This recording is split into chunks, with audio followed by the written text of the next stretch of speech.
আসসালামু আলাইকুম।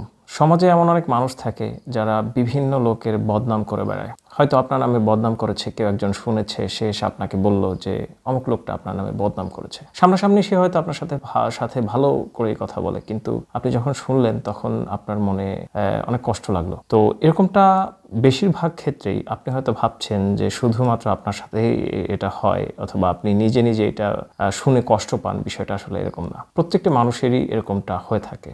প্রত্যেকটা মানুষেরই স্পেসিফিক কিছু মানুষ এরকমটা করে থাকে।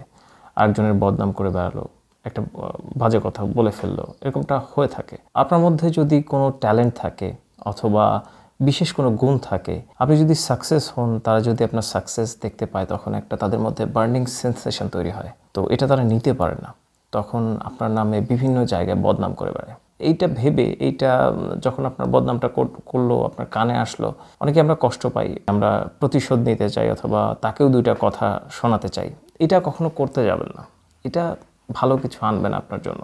আপনার মধ্যে যে ট্যালেন্টটা রয়েছে সেইটাকে আপনি হারাবেন, সেইটা চলে যাবে আপনার কাছ থেকে। মহান সৃষ্টিকর্তা আপনার কাছ থেকে নিয়ে নেবেন। সম্ভবত একটা হাদিসে দেখেছিলাম যেখানে বলা হচ্ছে যে কেউ যদি আপনার বদনাম করে, তাহলে তার আমলনামার নেকি আপনাকে দিয়ে দেওয়া হবে বিচারের মাঠে।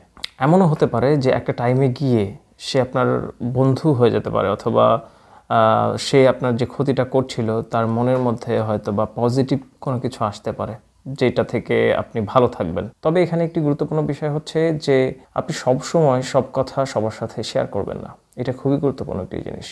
কথা কম বলা, এটা যেমন গুরুত্বপূর্ণ, তেমনি কি বলছেন, কার কাছে বলছেন, এটাও গুরুত্বপূর্ণ। আপনার বিষয়গুলোকে আপনি সবসময় সিক্রেট রাখার চেষ্টা করুন। নিজের মনের কথা সচরাচর কাউকে বলতে যাবেন না, তাহলে সেইটা আপনার জন্য হার্মফুল হবে।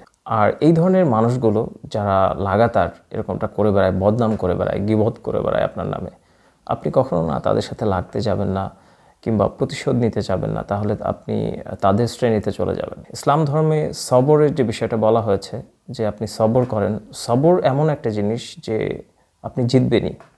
এটার সাথে আল্লাহর রহমত জড়িত রয়েছে, আপনি জিতবেনই। সুতরাং এই বিষয়টা অবশ্যই মাথায় রাখবেন এবং এই ধরনের মানুষ থেকে একটু দূরে থাকাই শ্রেয় আমি মনে করি। সবাই ভালো থাকবেন। আসসালামু আলাইকুম।